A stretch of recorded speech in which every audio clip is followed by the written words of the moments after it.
मैंने आप लोगों को आज के टॉपिक के रिलेटेड एक लिंक भेजा हुआ है। ये टॉपिक देखने के पहले वो लिंक को जरूर देख लीजिए।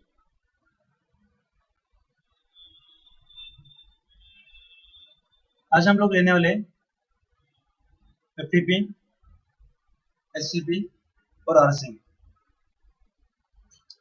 एफटीपी पे हम लोग फाइल अपलोड और डाउनलोड कैसे करने का ये हम लोग देखेंगे। उसके लिए सबसे पहले हम लोगों को एक सर्वर पैकेज एफटीपी का इंस्टॉल करना पड़ेगा। पैकेज का नाम है VSFTP।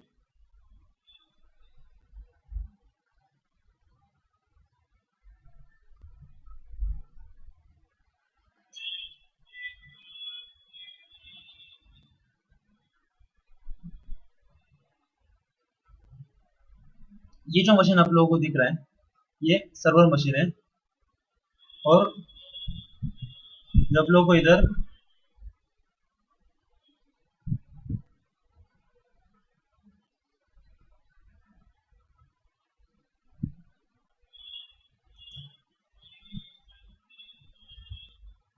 ये मशीन जो दिख रहा है ये क्लाइंट मशीन है। तो जब भी मैं मशीन स्विच करूंगा, ग्रीन कलर में जो दिख रहा है वो क्लाइंट है, और जो ये व्हाइट कलर में दिख रहा है ये सर्वर है। तो ठीक है, मैं ये पैकेज इंस्टॉल कर रहा हूँ। ये मेरा एफटीपी का पैकेज है जो सर्वर का है। पैकेज इंस्टॉल हो चुका है। एफटीपी का सर्विस स्टार्ट कर रहा हूँ मैं।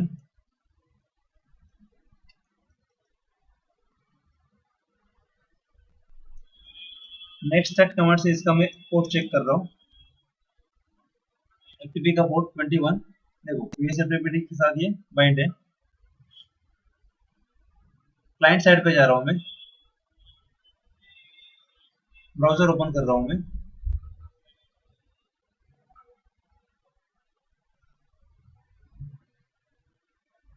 ब्राउजर में मैं एंटर कर रहा हूँ FTP:192.168.152। ये मेरा सर्वर का आईपी है। एक बार हम लोग चेक कर लेते हैं यही आईपी है क्या। 252 है, तो इधर 252 आएगा। एंटर कर रहा हूँ।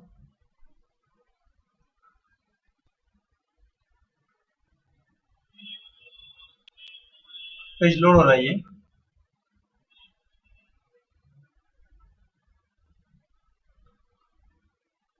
देखो आप लोग को एक पेज दिख रहा है जिधर पब डायरेक्टरी दिख रहा है। तो ये जो है ये हम लोगों ने एनोनिमस लॉगिन किया है। सर्वर पे जा रहा हूँ मैं। देखो क्लाइंट जब भी सर्वर के साथ कनेक्ट करेगा, तो जैसे मैंने ब्राउजर से लिखा है, ये सबसे पहले क्या चेक करेगा, पोर्ट चेक करेगा। क्लाइंट जो मशीन है ये कौन सा आईपी है, ये आईपी पे एफटीपी का पोर्ट कौन सा है। तो एफटीपी का पोर्ट जो 21 है, 21 के साथ ये बाइंड होने के बाद 21 के साथ कौन सा प्रोग्राम बाइंड है, तो VSFTP को जब ये कॉल करेगा तो सबसे पहले ये क्या चेक करेगा, इसका कॉन्फ़िगरेशन फाइल चेक करेगा। और कॉन्फ़िगरेशन फाइल के अंदर इधर लिखा हुआ है सबसे पहले ही anonymous enable equal to yes. तो ये जो है ये एफटीपी सर्वर का कॉन्फ़िगरेशन फाइल है, और इधर लिखा हुआ है anonymous enable equal to yes. इसलिए हम लोग को इधर क्या हुआ, हम लोग ने जब भी ब्राउजर से एक्सेस किया तो यूजर ने पासवर्ड उसने पूछा नहीं, बाय डिफॉल्ट उसने एनोनिमस लॉगिन कर दिया। लेकिन एनोनिमस लॉगिन किया, लेकिन ये कौन सा डायरेक्टरी शो कर रहा है, तो देखो इधर cat etc passwd फाइल के अंदर इधर मैं आप लोगों को दिखाता हूँ। तो इधर देखो जो 6 फील्ड है होम डायरेक्टरी /var/ftp शो कर रहा है, और जो यूजर है वो है FTP। तो ये हमारा एनोनिमस यूजर है। चाहिए तो हम लोग देखते हैं /var/ftp के अंदर जा रहा हूँ और ls कर रहा हूँ। तो इधर आप लोगों को पब डायरेक्टरी दिख रहा है। मैं और एक फाइल चाहिए तो बनाता हूँ। ABC नाम का एक फाइल बनाया मैंने, और फिर से मैं क्लाइंट साइड जाके एक्सेस कर रहा हूँ। देखो ये पब डायरेक्टरी दिख रहा है। मैं फिर से रिफ्रेश करता हूँ। मैंने var FTP के अंदर ABC फाइल बनाया था, ये ABC फाइल भी अभी हम लोगों को दिख रहा है। तो देखिए इधर तो एनोनिमस इनेबल था, इसकी वजह से हम लोग जो एफटीपी यूजर है उसको ये कंटेंट शो कर रहा है। सर्वर पे जा रहा हूं मैं, etc vsftpd डायरेक्टरी, ये फाइल के अंदर कॉन्फ़िगरेशन फाइल के अंदर जाके anonymous enable equal to yes की जगह नो कर देता हूं। सेव कर रहा हूं, सर्विस रिस्टार्ट कर रहा हूं, क्योंकि हम लोगों ने चेंजेस किया है। क्लाइंट साइड पे आ रहा हूं, फिर से एक्सेस कर रहा हूं, देखो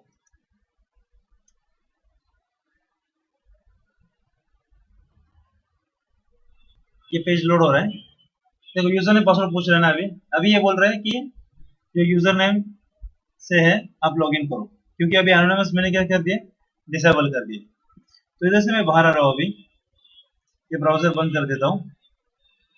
यही मुझे अभी क्या करना है, कमांड लाइन से एक्सेस करना है। देखो फिर से एक बार बता रहा हूँ, जो ग्रीन कलर में दिख रहा है ये क्लाइंट मशीन है।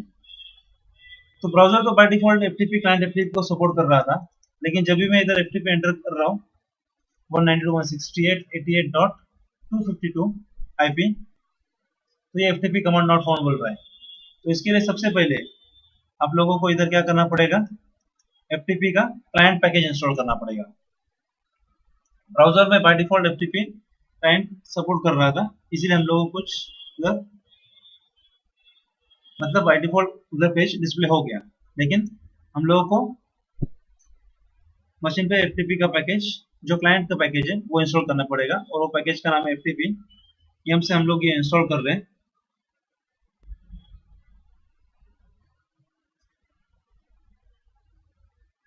देखो ये पैकेज इंस्टॉल हो चुका है अभी।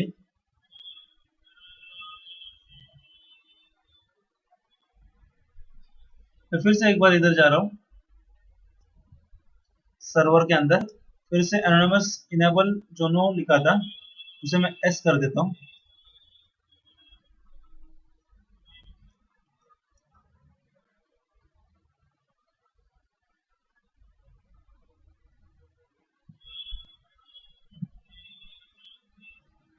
अभी ये कमांड चल रहा है कि नहीं देखते हम लोग।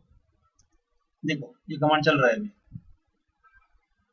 एनोनिमस यूजर से मैं लॉगिन कर रहा हूँ, एंटर लॉगिन फेड। देखते हैं हम लोग फिर से एक बार जाके, anonymous enable equal to yes लिखा है हम लोगों ने।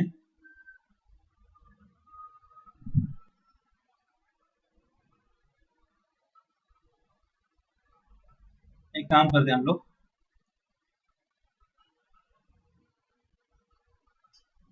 फिर से एक बार मैं जाके चेक कर देता हूँ।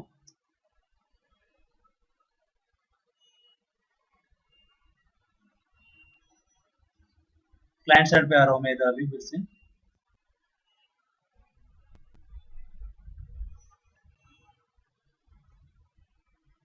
एफटीपी कर रहा हूँ, फिर से एफटीपी यूजर से करते हैं हम लोग अभी।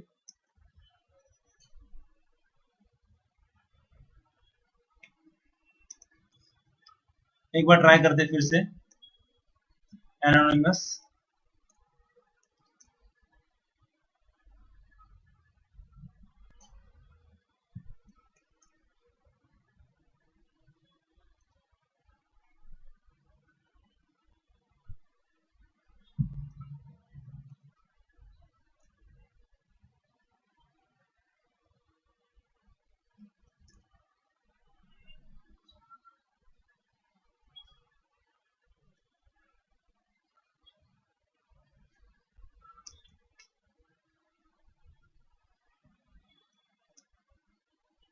एनोनिमस फिर से हम लोग एंटर कर रहे हैं।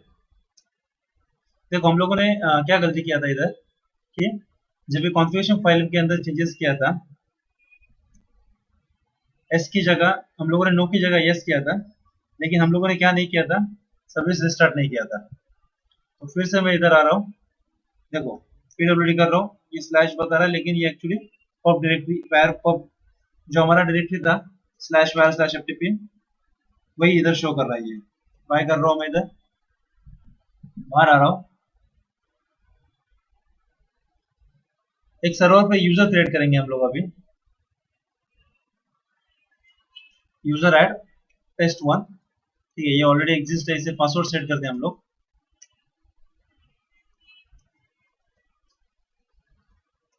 पासवर्ड सेट कर दिया मैंने इसे।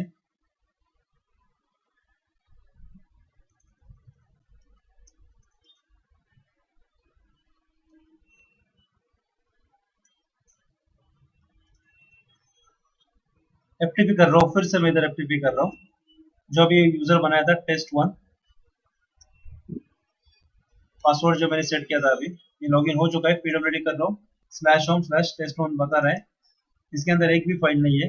सर्वर के अंदर जाके मैं एक फाइल क्रिएट कर देता हूँ, cd/home test1 के अंदर टच abc नाम का फाइल क्रिएट किया मैंने।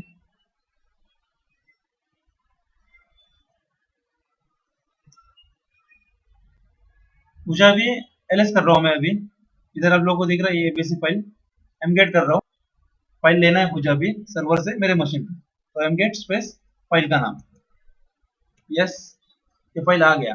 देखते हैं हम लोग, एफटीपी से बाहर आया मैं, ls कर रहा हूँ, इधर आप लोगों को abc फाइल दिख रहा है, इधर एक फाइल क्रिएट करता हूँ मैं इधर, ठीक है, ऑलरेडी जो फाइल है हमारे पास वो ले लेते हैं, जैसे कि ये फाइल परमिशन नाम का फाइल है, ये लेते हैं हम लोग। इसे एफटीपी कर रहा हूँ मैं, test1 यूजर से लॉगिन करता हूँ।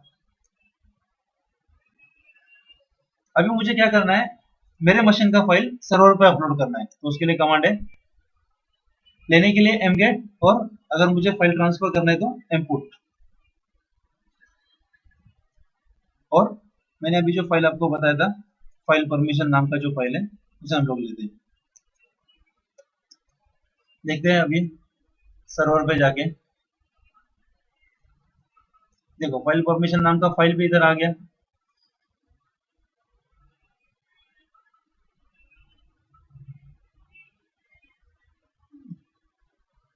और एक देखो इधर pwd कर रहा हूं मैं इधर, ये जो test1 यूजर है ये क्या कर रहा है अभी, cd space dot dot pwd/home आ गया। फिर से इसने क्या किया, cd स्पेस ls कर रहा है, इधर होम का कंटेंट दिखाई दे रहा है, cd space dot dot pwd क्या दिख रहा है, इधर स्लैश दिखाई दे रहा है। तो एफटीपी यूजर स्लैश के अंदर आ गया, इसका मतलब क्या है, ये कौन से भी डायरेक्टरी के अंदर अभी जा सकता है और उधर से फाइल डाउनलोड या अपलोड परमिशन के हिसाब से वो कर सकता है। तो कोई भी यूजर उसके होम डायरेक्टरी के अंदर ही जाके फाइल अपलोड डाउनलोड करना चाहिए, वो उसके जो होम डायरेक्टरी है उसके पीछे नहीं आना चाहिए। तो इसके लिए मुझे क्या करना पड़ेगा, ये हम लोग देखेंगे अभी। मैं इधर से बाहर आ रहा हूँ, फिर से नोड 1 के ऊपर आ रहा हूँ।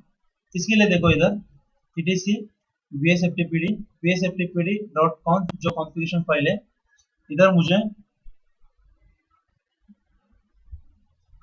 इसके लिए मुझे देखो ये इधर दिख रहा है chroot local user equal to yes, ये करना पड़ेगा मुझे। इससे क्या होगा, यूजर उसके होम डायरेक्टरी के पीछे नहीं आ सकता है। तो मैंने इसके लिए अप्लाई किया है, ये जितने भी लोकल यूजर्स है वो सारे यूजर के लिए ये अप्लाई किया है। अगर आपके पास स्पेसिफिक यूजर को ही अगर सेटिंग अप्लाई करना है तो इधर आपको दिख रहा है chroot लिस्ट इनेबल करना पड़ेगा, और लिस्ट के लिए ये फाइल के अंदर यूजर के जो नाम है ये इसके अंदर आप लोगों को मेंशन करना पड़ेगा। तो मैंने अभी लोकल यूजर्स जितने भी सारे यूजर्स है वो सारे यूजर्स के लिए अप्लाई कर दिया है। और एक इसके लिए पैरामीटर आप लोगों को पास करना पड़ेगा, और वो है अलाउ राइटेबल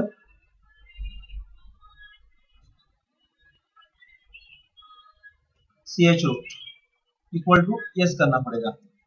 सेव कर रहा हूँ। देखो हम लोगों ने जो थोड़ा टाइम पहले गलती किया था, कॉन्फ़िगरेशन फाइल के अंदर चेंजेस करने के बाद क्या करना पड़ेगा, सर्विस रिस्टार्ट करना पड़ेगा। तो इसे क्लाइंट पे आ रहा हूँ, अभी देखो एफटीपी कर रहा हूँ, सेम यूजर से करूंगा, test1 पासवर्ड pwd कर रहा हूँ, इधर स्लैश दिख रहा है, लेकिन ये स्लैश कौन सा स्लैश है, देखो एलएस करने के बाद आपको पता चलेगा, ये स्लैश होम स्लैश टेस्ट1 डायरेक्टरी का स्लैश है। मतलब यूजर अभी उसके होम डायरेक्टरी के पीछे आ ही नहीं सकता है। तो हम लोगों ने क्या किया, इधर सिक्योरिटी दिया। इधर देखो, इधर से मैं बाहर आ रहा हूं और एक दिखाता हूं मैं आप लोगों को।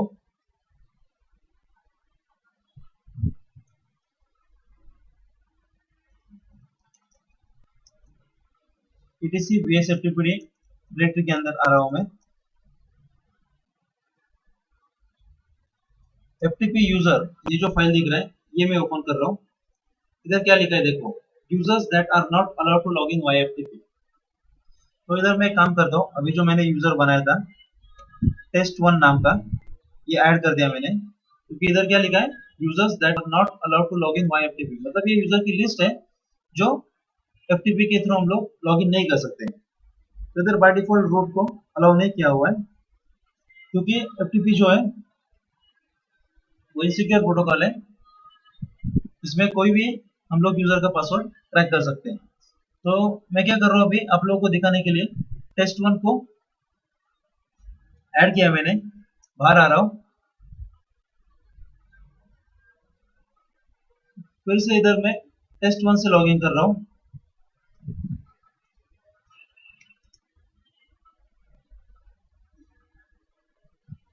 देखो नहीं हुआ ये, इसका आप लोग देखो, ये कैसे नहीं हुआ, एक फाइल के अंदर चेंजेस करने के बाद कैसे ये, मतलब मैंने फाइल के अंदर ही चेंजेस किया है, उसके बाद ये यूजर लॉगिन नहीं कर पा रहा है। अगर मैं दूसरे यूजर से लॉगिन करूंगा तो ये हो जाएगा, लेकिन टेस्ट1 नहीं हो रहा है। देखो फिर से मैं इसे हटा देता हूँ, कमेंट कर देता हूँ, सेव, फिर से FTP टेस्ट1। देखो ये हो गया लॉगिन अभी। ऐसा क्यों हो रहा था, देखो इधर जब भी क्लाइंट ने सर्वर को कनेक्ट किया, मतलब जैसे मैंने इधर आईपी डाला, तो सबसे पहले क्या हुआ, ये आईपी के पास ये गया, आईपी रीचेबल है कि नहीं चेक किया।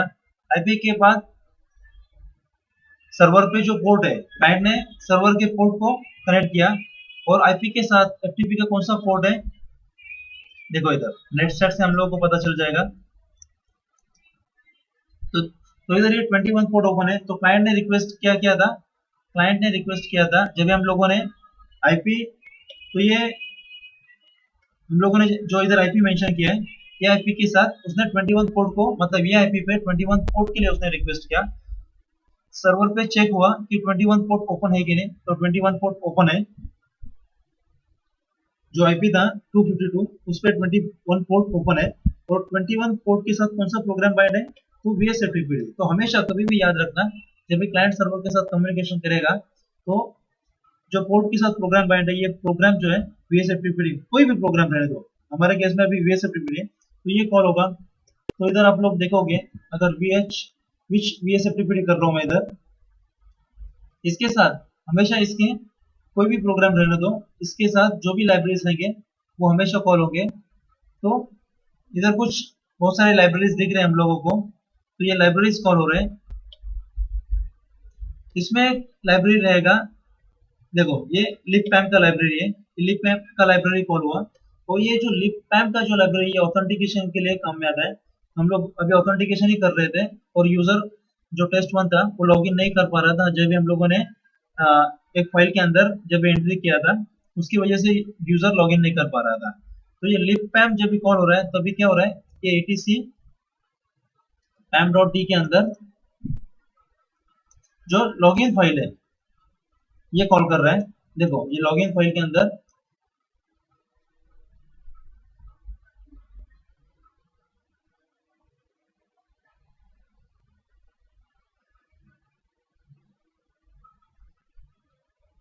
एक मिनट जरा इधर हम लोग देखते हैं इधर।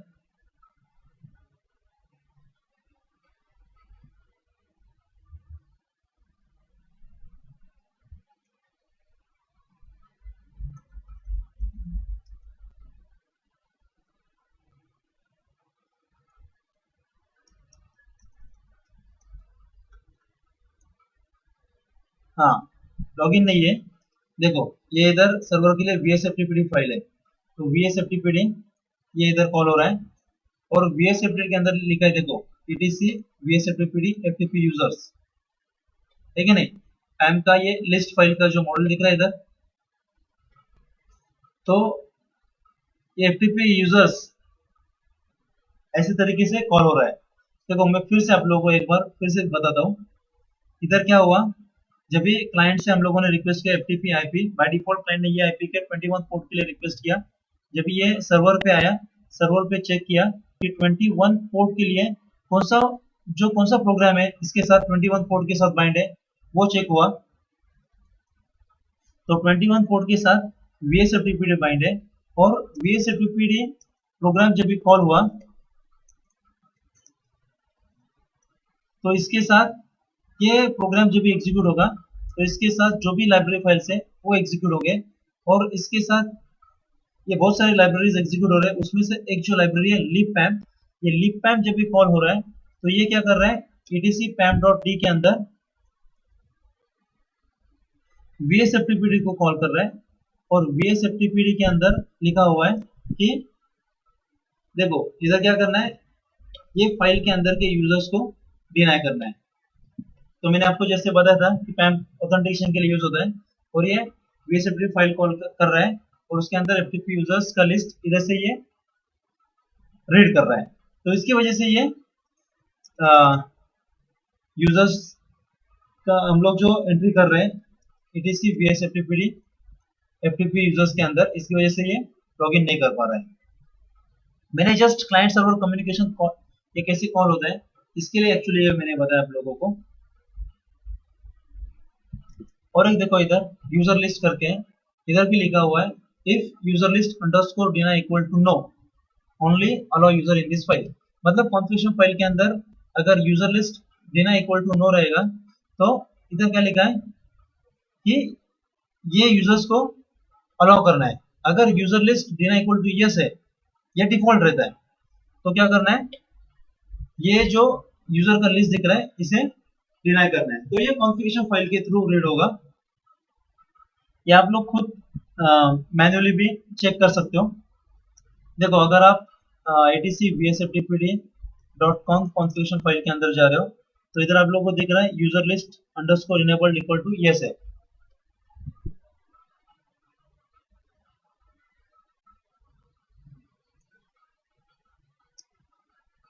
देखो user list underscore deny equal to yes, ये डिफॉल्ट है इधर। तो इधर भी हम लोग अगर कुछ यूजर्स जैसे मेंशन करेंगे तो वो यूजर्स भी लॉगिन नहीं होगा। ठीक है, ये आप लोग खुद प्रैक्टिकल करके देख लेना, लेकिन याद रखना जब भी आप लोग चेंजेस करोगे कॉन्फ़िगरेशन फाइल के अंदर तो आप लोगों को सर्विस रिस्टार्ट करना पड़ेगा। तो ये तो हम लोगों ने FTP का देखा।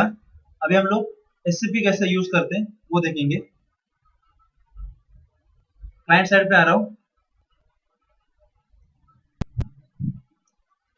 एक डायरेक्टरी क्रिएट कर रहा हूँ mkdir dir1 cd dir1, इसके अंदर एक फाइल क्रिएट करता हूँ।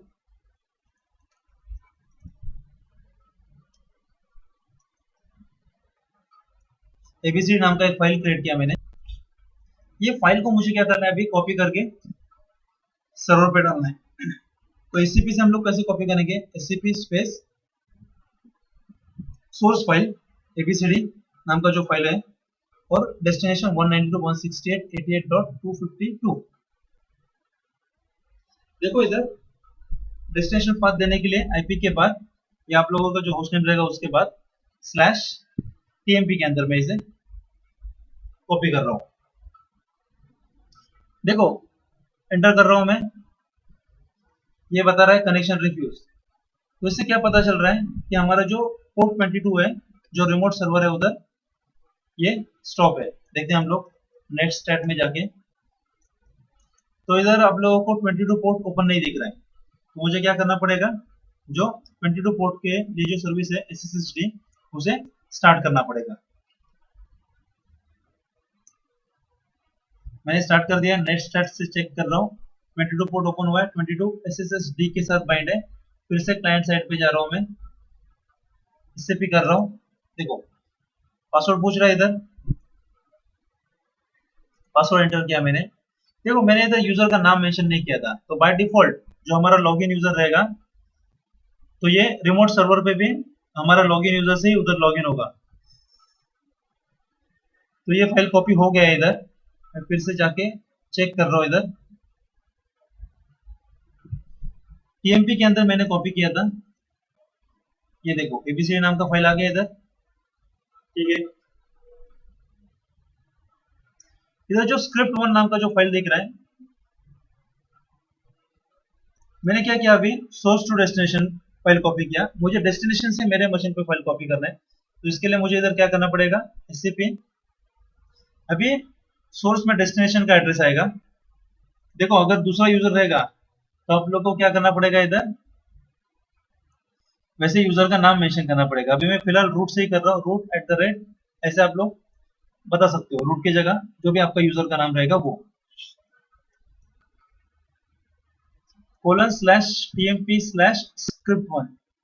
मैं क्या कर रहा हूँ, रिमोट मशीन से मेरे मशीन पे ले रहा हूँ, और मेरे करंट डायरेक्टरी पे लेना है, इसके लिए मैं इधर डॉट दे रहा हूँ। नहीं तो आपको जिधर डालना है उधर वो डायरेक्टरी का एब्सोल्यूट पाथ भी आप ऐसे दे सकते हो। अभी फिलहाल मैं सेम डायरेक्टरी के अंदर हूँ, इसलिए मैं इधर डॉट दे रहा हूँ, एंटर, मतलब करंट डायरेक्टरी पासवर्ड, ठीक है। एलएस करके चेक कर रहा हूँ मैं। देखो रिमोट मशीन से मेरे मशीन में ये फाइल कॉपी हो चुका है। इधर क्या करना है मुझे अभी, देखो ये बार बार मुझे पासवर्ड के लिए प्रॉम्प्ट कर रहा है, तो कैसे हम लोग, इधर पासवर्ड प्रॉम्प्ट नहीं होना चाहिए, इसके लिए मुझे क्या करना पड़ेगा, एक तो पासवर्डलेस एसएसएच करना पड़ेगा, नहीं तो दूसरा और एक चीज है। देखो ये फाइल में डिलीट कर देता हूँ, rm script1।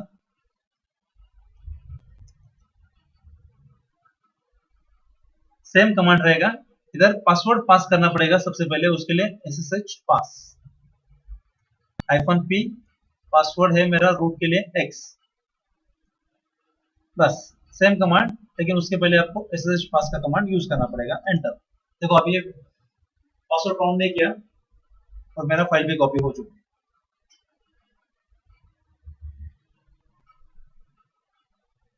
और एक देखो इधर एससीपी, अगर मुझे डायरेक्टरी कॉपी करना है, एससीपी सेम कमांड एंटर कर रहा हूं मैं, आप लोगों को दिखाता हूं मैं।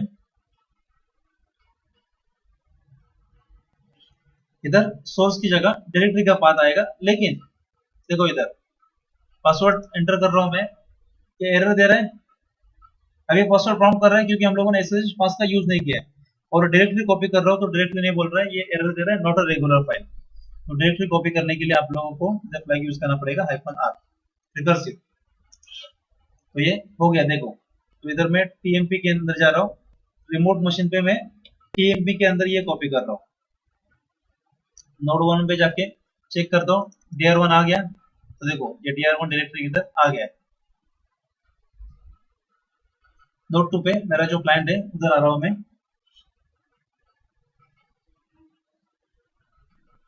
देखो हम लोग इधर अभी आरसिंग का कैसे यूज करते हैं वो देखेंगे अभी हम लोग।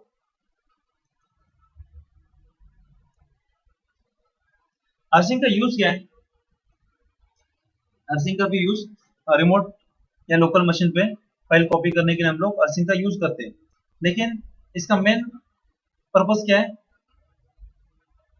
इसके बेनिफिट्स क्या है, तो ये लेस बैंडविड्थ यूज करता है, और एससीपी से ये फास्टर है। क्यों फास्टर है, क्योंकि ये जो डेटा कॉपी करता है ये इंक्रीमेंटल बैकअप लेता है, मतलब जो डेटा में डिफरेंस रहेगा उतना ही कॉपी करता है, तो इसीलिए ये फास्टर है, और हम लोग नेटवर्क में डेटा कंप्रेस करके भेज सकते हैं, इसीलिए ये बैंडविड्थ भी लेस यूटिलाइज करता है। तो आरसिंग का यूज कैसे करते हैं, सेम जैसे हम लोग एससीपी यूज करते हैं वैसे हम लोग आरसिंग का भी यूज करते हैं। तो देखो सबसे पहले मैं आप लोगों को दिखाता हूँ आरसिंग -है, ये -a फ्लैग क्या है, कैसे रीड करने का आप लोग को मालूम ही है, मैन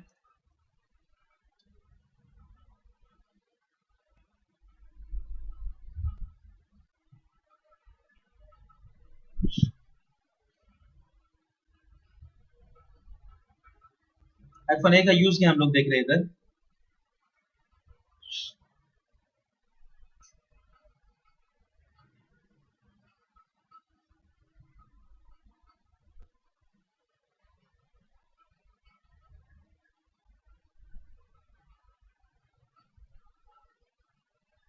ठीक है, मैं काम करता हूँ, सर्च करता हूँ आईफोन ए।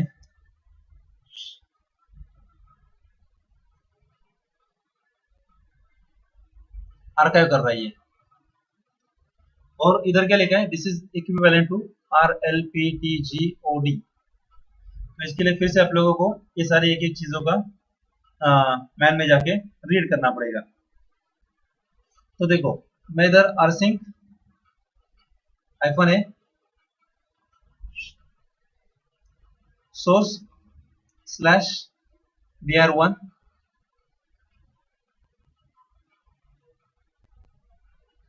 Space destination 192.168। फिर से अगर इधर यूजर का नाम नहीं दे रहा हो तो ये रूट से लॉगिन करेगा। मैं इधर रूट @192.168.88.252:/tmp।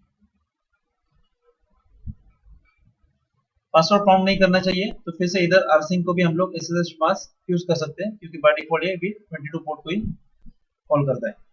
आईफोन पिन चाहिए तो मैं आप लोगों को दिखाता हूँ। एंटर कर रहा हूँ, देखो ये पासवर्ड काउंट नहीं करेगा, लेकिन फाइल कॉपी हुआ कि नहीं हुआ देखते हैं हम लोग जाके टीएमपी के अंदर dr1। देखो ये फाइल इधर आ गया है। मैं एक काम करता हूँ, अभी कुछ चेंजेस करके आपको दिखाता हूँ तो समझ में आ जाएगा। XYZ नाम का फाइल क्रिएट किया मैंने, और फिर से मैं सेम कमांड यूज कर रहा हूँ। देखो ये लेकिन कुछ डिस्प्ले नहीं कर रहा है। XYZ आ गया इधर, तो इसके साथ मैं rsync के साथ आईफोन पी वर्बोस के लिए मैं इधर यूज कर सकता हूँ। यह भी कुछ इसने डेटा ट्रांसफर नहीं किया है, क्योंकि ऑलरेडी ये ट्रांसफर हो चुका है। मैं और एक फाइल क्रिएट करता हूँ pqr, फिर से कमांड यूज कर रहा हूँ। तो देखो ये, देखो मैं क्या कर रहा हूँ, इधर dr1 को फिर से मैंने क्या किया, सोर्स dr1 को रिमोट सर्वर के टीएमपी डायरेक्टरी के अंदर कॉपी कर रहा हूँ। लेकिन ये जब भी मैं dr1 को कॉपी कर रहा हूँ तो खाली जो नया डेटा है उसे ही कॉपी कर रहा है नेटवर्क पे, इसीलिए से इंक्रीमेंटल बैकअप पूरा जाता है। तो ये pqr ही खाली कॉपी हुआ है। मैं फिर से करूंगा तो देखो यह भी कुछ नहीं होगा, चेंजेस नहीं हुआ है तो कुछ अपडेट नहीं करेगा। लेकिन मैं कुछ फाइल क्रिएट करूंगा, तो जैसे ये QWE नाम का फाइल क्रिएट किया मैंने, तो देखो QWE खाली उसने अभी कॉपी किया रिमोट सर्वर के ऊपर। तो ये इसका एक बेनिफिट है। और एक देखो इधर,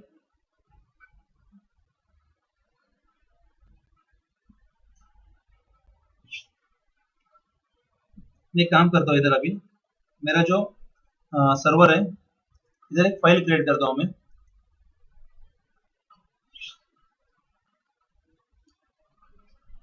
एक टेस्ट नाम का एक फाइल क्रिएट किया, टेस्ट1 नाम का,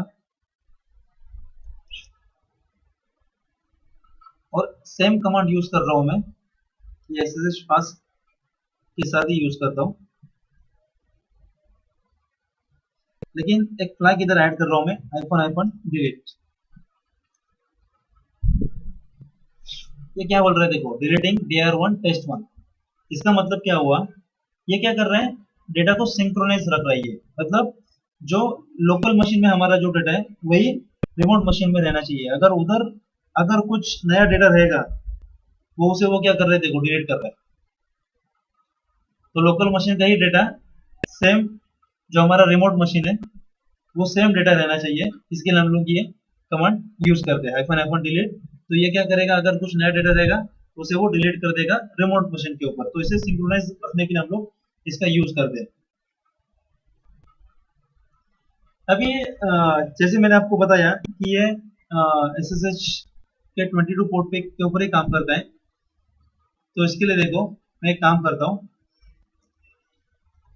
etc SSH d config के अंदर मैं क्या कर रहा हूँ इधर, मेरा जो ये पोर्ट है वो चेंज कर रहा हूँ मैं इधर 4 टाइम 2 पोर्ट असाइन कर रहा हूँ, सर्विस रिस्टार्ट कर रहा हूँ। नेट सर्च से हम लोग एक बार फिर से चेक करेंगे, तो इधर मुझे दिख रहा है 4 टाइम 2 है, अभी 22 पोर्ट नहीं है। क्लाइंट पे जा रहा हूँ मैं, फिर से सेम कमांड एग्जीक्यूट कर रहा हूँ मैं। देखो एरर दिया इसने, तो एरर से हम लोग क्या पता चल रहा है कि बाय डिफॉल्ट ये 22 पोर्ट को कॉल कर रहा था। तो अभी मैंने क्या किया है, पोर्ट तो चेंज किया है, तो पोर्ट कैसे मेंशन करूंगा मैं ये सेम कमांड के साथ। तो उसके लिए इधर कमांड है आरसिंग के साथ, मुझे इधर और एक फ्लैग यूज करना पड़ेगा -e, और मुझे sh का कमांड के साथ पोर्ट मेंशन करना पड़ेगा ssh-p 4 टाइम 2 एंटर।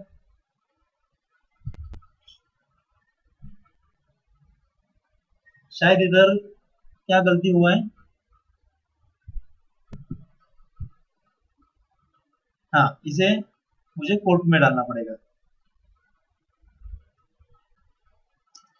देखो ये हो गया अभी। तो हम लोग ऐसे पोर्ट मैंने चेंज किया, तो हम अगर पोर्ट बाय डिफॉल्ट ये 22 को कॉल कर रहा है, अगर पोर्ट डिफरेंट रहेगा तो हम लोग अर्सिंग को कैसे पोर्ट पास कर सकते हैं, ये भी हम लोगों ने इधर देखा। देखो अगर इधर एसएस पास हटा देंगे तो ये पासवर्ड काउंट करेगा। तो पोर्ट मैं फिर से पोर्ट रिवर्ट कर देता हूँ 22 सर्विस रिस्टार्ट। फिर से देखो अभी मैं 4 टाइम 2 से रिक्वेस्ट कर रहा हूँ, तो फिर से इसने एरर दिया। अभी इधर 22 डाला, 22 अगर रखेंगे तो भी चलेगा, और ये निकाल दिया तो भी चलेगा, क्योंकि बाय डिफॉल्ट ये 22 को ही कॉल करता है। ठीक है, और एक देखो इधर टच फाइल 1, एक फाइल बनाया मैंने, इधर फाइल 2 भी बनाता हूँ, 2 फाइल क्रिएट करता हूँ। सेम कमांड फिर से मैं यूज कर रहा हूँ, आईफोन डिलीट हटा देता हूँ, SSH कोड का भी हटा देता हूँ। ठीक है, इधर क्या कर रहा हूँ मैं, और एक फ्लैग यूज कर रहा हूँ आईफोन एक्सक्लूड, और फाइल 1 फाइल का नाम। तो इससे क्या होगा, मेरा जो dir1 जो डायरेक्टरी है इसके अंदर अगर फाइल 1 रहेगा तो इसे एक्सक्लूड कर देगा, मतलब इसे रिमोट मशीन पे कॉपी नहीं करेगा।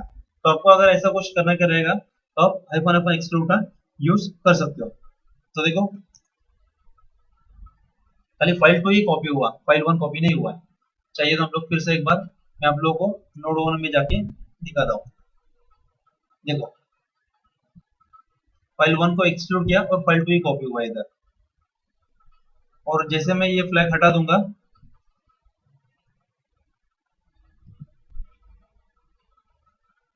तो अभी फाइल 1 भी कॉपी हो गया।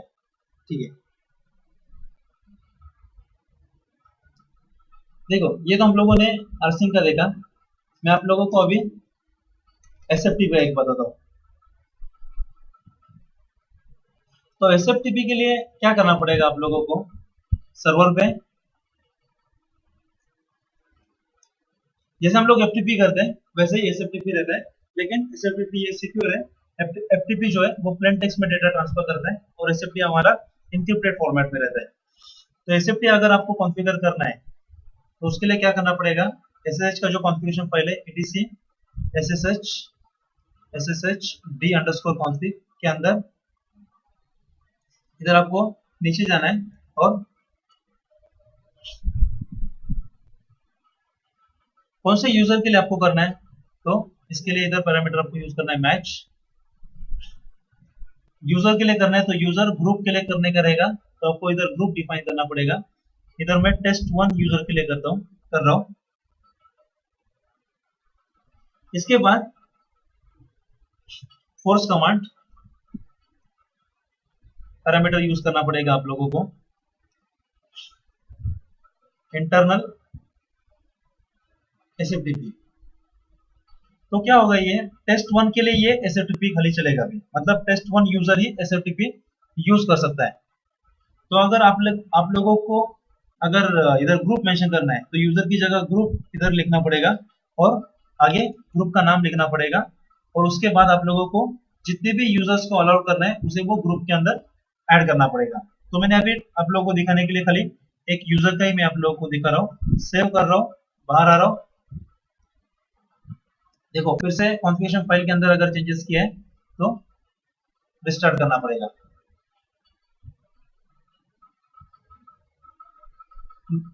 और एक देखो, इधर मैं और एक चीज आप लोगों को दिखाता हूँ। मैं क्लाइंट मशीन पे आया हूँ, एसएसएच कर रहा हूँ, एसएसएच test1 @192.168.88.252। मैं क्या कर रहा हूँ, test1 से लॉगिन कर रहा हूँ, पासवर्ड डाल रहा हूँ। ये क्या बोल रहा है देखो, this service allows accept connection only. ऐसा क्यों हुआ इधर देखो, अगर एसएफटीपी यूजर इधर एसएसएच क्यों नहीं कर पा रहा है, लॉगिन क्यों नहीं कर पा रहा है, क्योंकि अगर एसएफटीपी हम लोग एसएफटीपी का क्यों एक्सेस दिया है, क्योंकि आप मुझे फाइल अपलोड या डाउनलोड करना है, इसके लिए ये एक्सेस दिया हुआ है। लेकिन अगर एसएसएच से ये यूजर वही सेम यूजर नेम पासवर्ड से लॉगिन करेगा तो ऐसा होना नहीं चाहिए ना। इसीलिए देखो एसएसएच से ये यूजर लॉगिन नहीं कर पा रहा है, तो इधर एरर दे रहा है, this service allows SFTP connection only. तो ये यूजर्स खाली, नहीं तो क्या होगा, उसके पास यूजर नेम पासवर्ड ऑलरेडी है तो ये एसएसएच से लॉगिन करके सिस्टम का पूरा एक्सेस ले सकता है ये।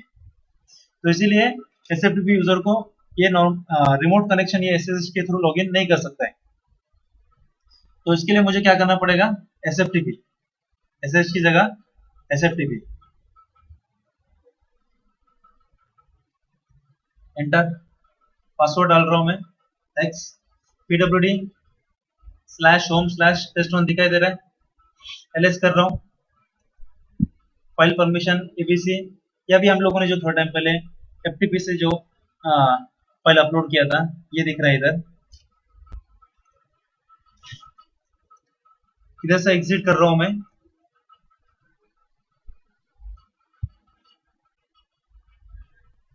XYZ जो फाइल है हम लोग एक काम करते हैं, स्क्रिप्ट1 जो है उसे अपलोड करते हैं test1 यूजर में एसएफटीपी के थ्रू। पासवर्ड इंपोर्ट script1, देखो ये हो गया।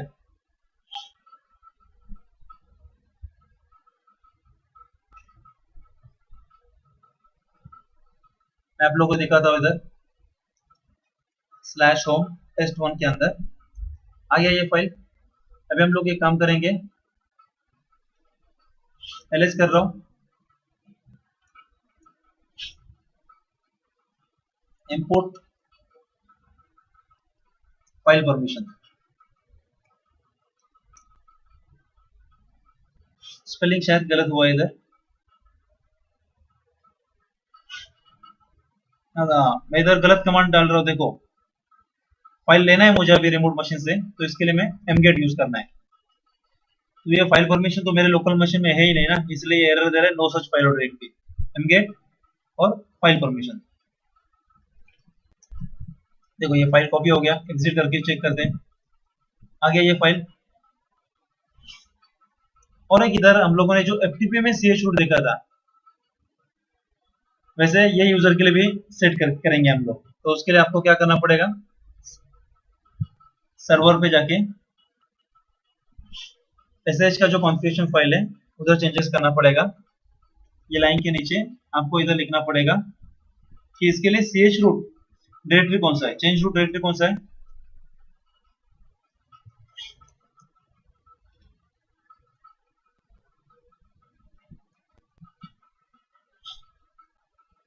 तो इसके लिए मैं इधर डायरेक्टरी डिफाइन कर रहा हूँ स्लैश डेटा, test1 के लिए स्लैश डेटा डिफाइन कर रहा हूँ, बाहर आ रहा हूँ। देखो कॉन्फ़िगरेशन फाइल में चेंजेस किया है, रिस्टार्ट करना पड़ेगा इधर सर्विस।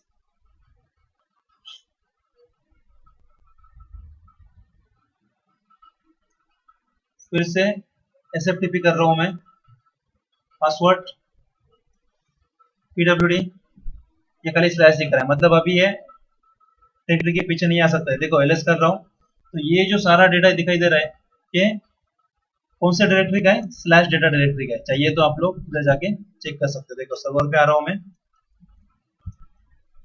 दिख रहा है ये, यही डेटा हम लोगों को दिख रहा है। तो हम लोगों ने जैसे FTP में ch root सेट किया था, वैसे SFTP के लिए भी हम लोगों ने सेट करके इधर देखा।